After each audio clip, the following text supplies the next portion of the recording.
অশান্তি যত না হয়, শান্তিতে থাকে দেশ, জনগণ যেন শান্তিতে থাকতে পারে, এলাকার মানুষ যেন শান্তিতে থাকতে পারে, এই দেশটাই আমরা চাই।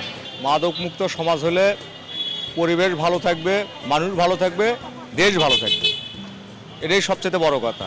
বাংলাদেশ বগুড়া শহর শান্তিতে বসবাস করে, এটাই আমরা চাচ্ছি। সন্ত্রাসী চাঁদাবাজি না থাকে।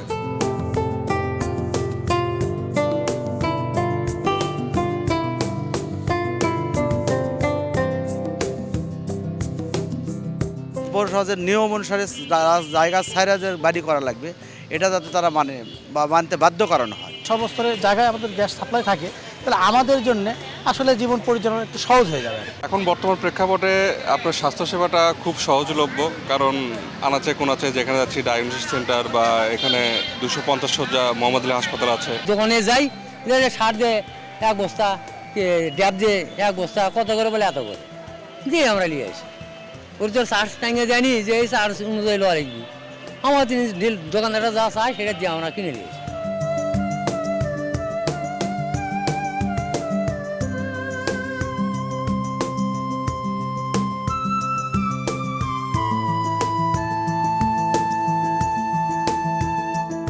আমরা মাস্টার্স পাস করে বেকার, এই ক্ষেত্রেও পরিবার থেকে আমাদেরকে তেমনভাবে দেখে না, এলাকার লোকও ভালোভাবে দেখে না, কিন্তু সবেরই দাম এখন বেশি। যে কোনো মাছ, মাংস, তরকারি সব কিছুর দাম বেশি, কিন্তু আমাদের কর্ম নাই অথবা আয় নাই। আমরা ঋণ নিয়ে অথবা অন্য কাউকে থেকে টাকা নিয়ে আমরা চলি, এবার কতদিন চলবো আল্লাহ পাকি জানে। ইউনিয়ন আমাদের দুর্গাহাটা, এই ইউনিয়নের কোনো কর্মস্থানের কোনো ইন্ডাস্ট্রি বা অন্য কোনো সংস্থান নাই। এই জন্য আমরা ওখানে হলে ভালো হতো আর্ধেকে। অনেকে উচ্চ শিক্ষায় শিক্ষিত হয়েও কোনো কাজ পায় না, বেকার হয়ে পড়ে থাকে।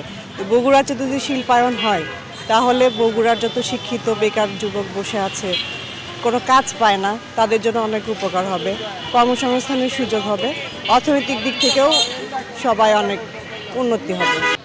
যে সরকারি আসুক না কেন, আসলে মূলত শিক্ষা ব্যবস্থার দিকে একটু অগ্রসর হতে হবে। শিক্ষা ব্যবস্থায় কিছু কিছু প্রতিষ্ঠান আছে যে বাণিজ্যের দিকে অগ্রসর হচ্ছে।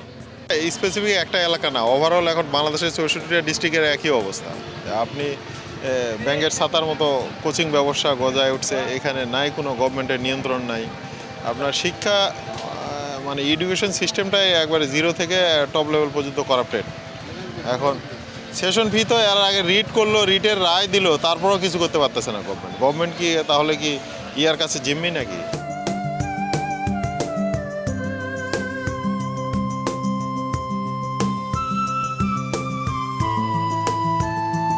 আমরা চাই বাংলাদেশে অবাধ সুষ্ঠু একটা নির্বাচন হোক, সেই নির্বাচনের মাধ্যমে বাংলাদেশে একটা গণতন্ত্র ফিরে আসুক এবং বাংলাদেশে এই হানাহানি খুনোখুনি যেন না থাকে, এবং আমরা সমাজটা একটা সুন্দর একটা সমাজ চাই। সঠিক যদি নির্বাচন না হয়, যদি সঠিক সরকার যদি না আসে, তাহলে তো এই সমস্যা চিরদিন থাকিয়েই গেল। জনগণের ব্যবসা বাণিজ্য করে শান্তি পাইবে না, চলাফেরা করে শান্তি পাইবে না, তো বিভিন্ন দিক দিয়ে সমস্যা আমাদের।